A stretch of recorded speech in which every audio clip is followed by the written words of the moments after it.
Spalding back, Norman Woodstock, Virgin and Skeleton Nation. Lines on the floor got to fix. We got too many lines in the air. I saw that Navy plane crashed. That's inexcusable. And it's waiting to happen all the time. It's just astounding. The things that are inexcusable waiting to happen. How in God's name does our stuff ever get built like that? I mean, for hundreds of miles around that Navy base, you can't have a residence. For hundreds of miles. To me, because that plane crashed, you know what I'd do if I was in charge? I'd evacuate all of you out of there.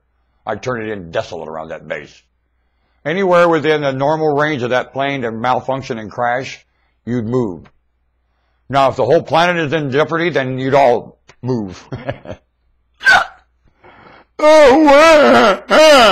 like to get in charge of the place for just one day. So, I figure I'll speak like this is my last day and tell you what I do. If you like that. Good theater. This is my last day. I'm a Jewish monarch living in brain. Come on, brain. Isolation. My brain used the word isolation. No brain, not isolation. Exile brain. Very good, brain.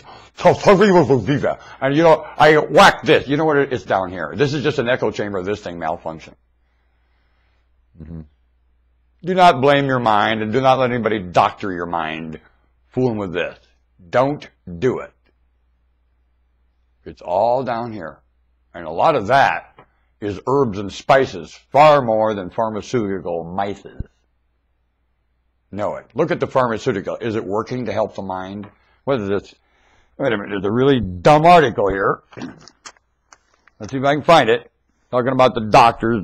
Oh, brother. Here we go. Oregon painkiller deaths steady. Shut up. Doctors' willingness to prescribe opiate drugs may explain the state's high rate of misuse. Bah!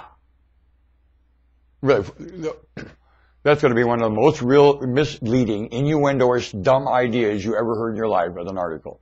And that poor reporter probably has no idea of that at all. A very nice man, not having any clue that he's so wrong.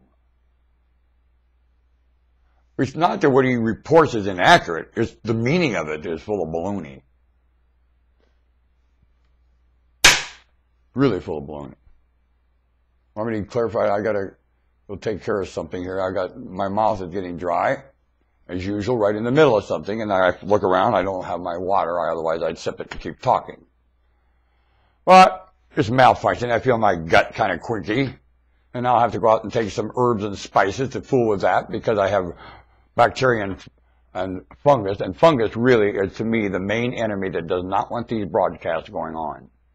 I think fungus is attacking this planet and considers me a very deviant enemy. It sure does. Because I am on your side and fungus ain't. Go find some more. To me, to poison every fungus on the planet wouldn't hurt a damn thing. And I love going looking for fungus. I'll bet you do. Well, now here's a can of poison. When you find these fungus, instead of picking them, eating, poison them. Let them take the poison back to wherever the hell the head is and let it die. It's just to me, when the fungus is growing out of the ground, that's just like little fingers of a ghost that lives in the ground here, poking through the soil. A buried monster. Fungus. And it's out of the soil, it's in you, it's all through the surface and into the soil of this globe. It is the detrimental enemy of this planet. It sure is. The planet has candida. Oh, can't say that. Oh, an idiot. I know I am. I certainly am that.